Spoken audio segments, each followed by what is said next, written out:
Waze here made fun of me. She said that I would look like a bobblehead because I was moving my head too much when I talk. So let me. I'm gonna make an effort to be still here. I didn't realize that I look like that. Seeing yourself on camera is so weird.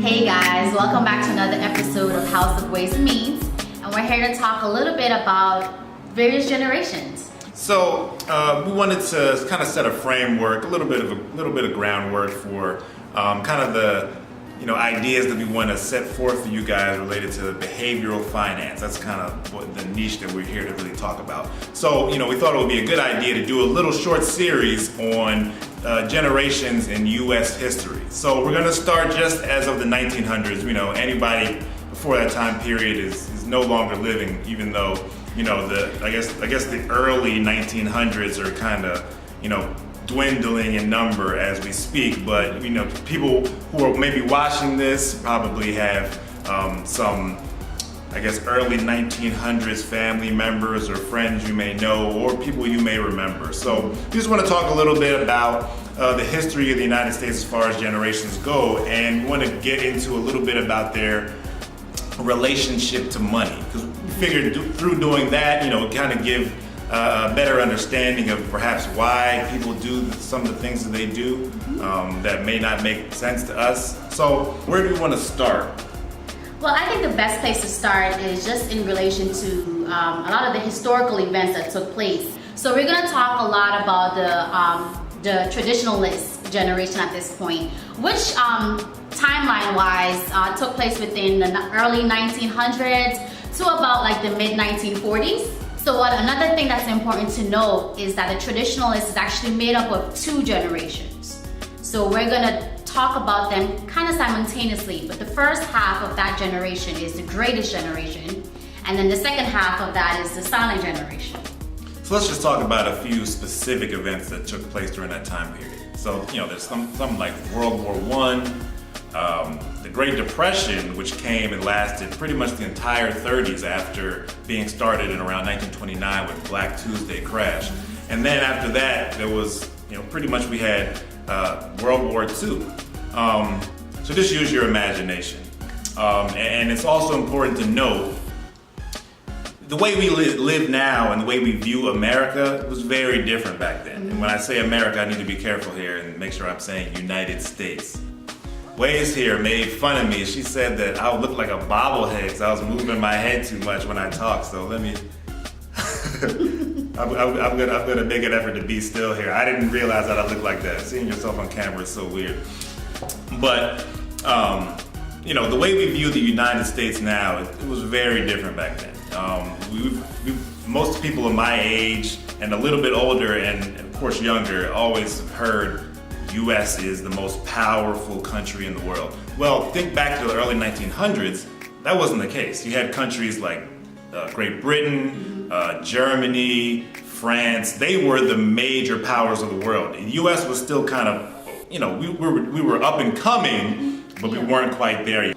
A high proportion of our economy was based on farming. A lot of people lived in rural land versus the urban landscape that you see very prevalent in the U.S. now.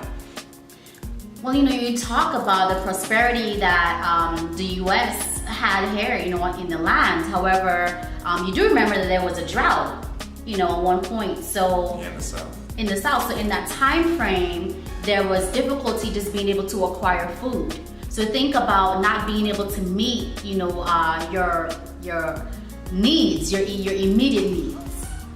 So yeah, when people are going hungry, anytime that something like that happens, it's going to affect the way they view money. So kind of the consumer culture we have now, it wasn't the same back then. So perhaps have family members or know people from that time period, and I think a lot of the way they behave now and the way they spend money for those who are still living, or you may have grown up with them, they have a very different view of money. They're not, they wouldn't have been just shopping off of Amazon, which back then was probably more like catalogs and things like that. But they weren't. It wasn't a big time consumer culture. I mean, people pretty much did what they had to do to survive. So, these people in this group are generally known as being very frugal. It's a high value put on quality. So when you know something that you buy has to last and it has to survive through different environments, it has to be durable, then it's going to be important to you that what you get is of the highest quality. It doesn't have to be the nicest name brand thing, but you want to know that it's that high quality.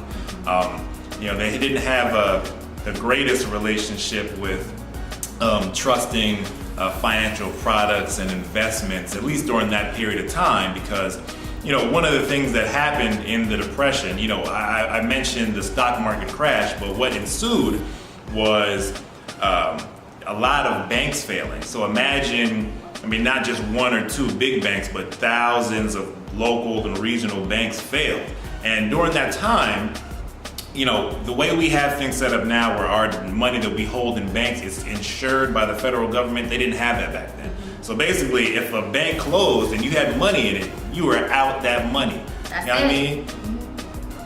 I think another thing to note too is with the banks being out, that businesses weren't able to continue loans that they may have had, or even get new loans, for their businesses. So businesses had to try to strive on their own or make do with a little, in order to continue to be prosperous in their business.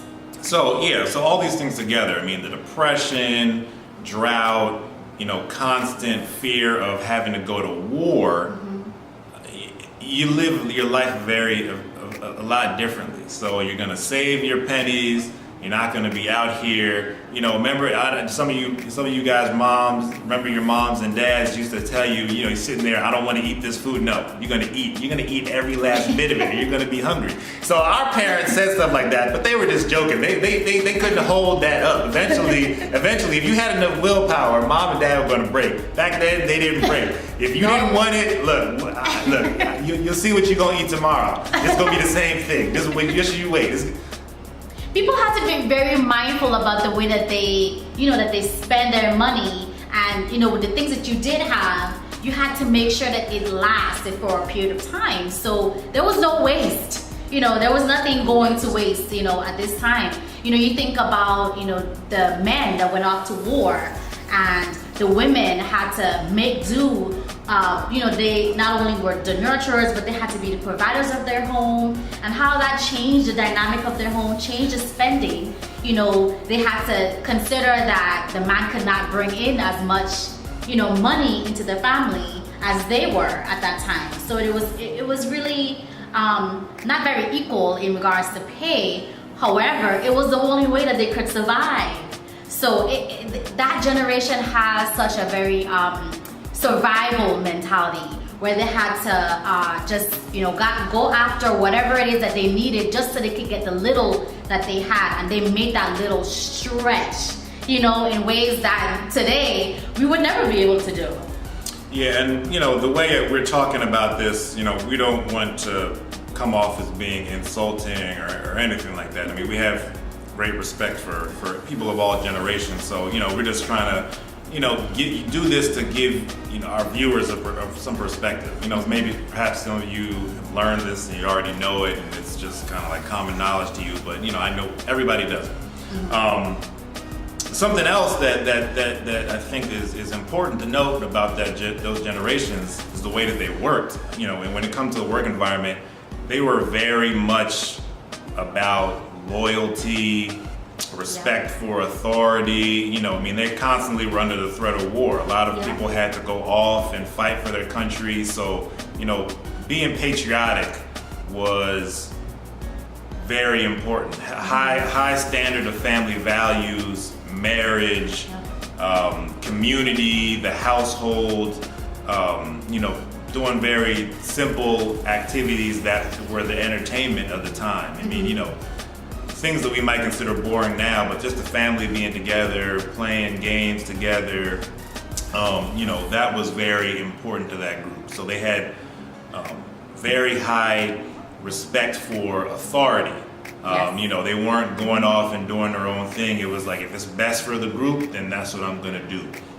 There wasn't a lot of like bucking against the system, as you will call it. You know, the value systems in the family were held to high regard. I'm a first generation U.S. Virgin Islander, and while in the early 1900s we were owned by the U.S., we didn't experience the Depression the way the United States of America did.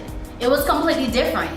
You know, the lifestyle of the Virgin Islands, you know, the Virgin Islanders at that time was different. We lived off the land. There was no drought. You know, there was no famine. There was no need to, you know, hold on to every morsel, because if you were hungry, you could, you know, get something from a tree, literally.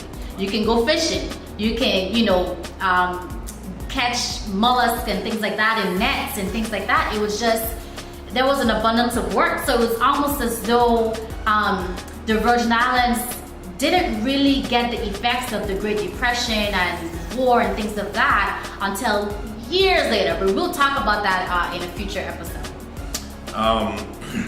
So it's funny you say that. You know, my grandparents were, I guess you could say, were part of the traditionalist generation. And, you know, I used to spend summers with them. And one thing I remember was the nasty food that my grandfather used to eat. And it was, I mean, listen, my grandfather used to eat mayonnaise and peanut butter sandwiches. I remember I used to see my grandfather make sandwiches out of potato salad. I remember him eating a sandwich that was potato salad and olives. And I was disgusted. But the thing is, you know, when you're that age, you love your grandparents. I wanted to do just what grandpa was doing. So You tried it? I remember, see, my grandma warned me. I was like, Grandma, I want to try that. She was like, I don't know if you're gonna like that. She gave me a mayonnaise and peanut butter and jelly sandwich. Well, no, mayonnaise and peanut butter. I took a bite of it, and I was like, you know what? This ain't too bad. So I ate it. She gave me mayonnaise and peanut butter sandwiches every day after that. It was a disaster. Every day I would come to the table like, oh. So eventually, I tried to tell her I didn't want it, but she kept giving it to me. I went to my dad and was like, Dad, you gotta talk to Grandma. I don't want to be like, no, I don't want to be rude. Look, she kept giving me the. But then I would talk to my dad, like, how does Grandpa eat that? And he was like, you know, he grew up in the Depression. Nothing went to waste. If you had a way to, you had 2 pieces of bread, you slapped whatever was around in between it, and that was that. So, you know, it's just different. So I hope you like this video, guys. I think we're gonna label this the first in what's gonna be a series. So, you know, this was the Traditionalists. It'll be one of, I think, 4. So if you like this content, give it a like, give it a thumbs up, subscribe, and, you know, just stay tuned. We got some good stuff coming out for you in the future. See y'all, guys.